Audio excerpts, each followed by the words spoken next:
என்னோட own experience Egmore ஜிஹெச்சில் நடந்ததை நான் சொல்கிறேன். இப்போ எனக்கு வந்து பக்கத்தில் உள்ள ஹாஸ்பிட்டலில் தான் நான் வந்து பார்த்துக்கிட்டு இருந்தேன், ஜிஹெச்சில். அங்கே வந்து ப்ரீடம் பேபி இங்கே வந்து டெலிவரி பண்ண முடியாது அப்படின்னு சொல்லிட்டு என்னை வந்து ஜிஹெச்சில் வந்து ரெஃபர் பண்ணாங்க. பிகாஸ் வாட்டர் லெவல் வேறு கம்மி, ப்ரீடம் பேபி வேறு, அதனால் அங்கே போங்கன்னு சொல்லிட்டு ரெஃபர் பண்ணாங்க. நாங்களும் அங்கே போனோம். ஃபஸ்ட்டு அவங்க வந்து செக் பண்ணாங்க. செக் பண்ணிவிட்டு அவங்க என்ன சொன்னாங்கன்னா, சரி ஓகே, இப்போ என்ன பேபிலாம் மூவ்மெண்ட்லாம் இருக்குது, ஹார்ட் பீட்லாம் நல்லா தானே இருக்குது, அப்புறம் இங்கே வந்த அப்படின்னாங்க. சொன்னேன் நான், இப்படி வாட்டர் லெவல் வந்து கொஞ்சம் கம்மியாக இருக்குது, பேபியோட மூவ்மெண்ட் வந்து ஒரு 2 days சரியாக தெரியல அப்படின்னு நான் சொன்னேன்.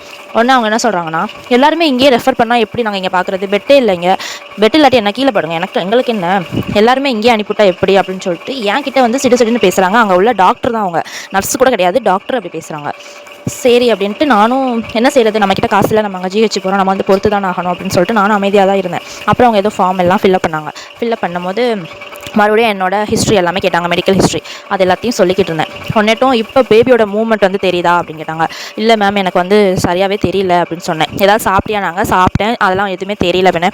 அதெல்லாம் பேபியோட ஹார்ட் பீட்லாம் நல்லா தானே இருக்குது, பேபி மூவ்மெண்ட் தெரியலனா என்னன்னு தெரியுமா, பேபி செத்து போச்சுன்னு அர்த்தம், செத்தா போச்சு அப்படி சொல்லிட்டு கேட்டாங்க. அதனால் எனக்கு ரொம்பவே கஷ்டமாக இருந்துச்சுங்க.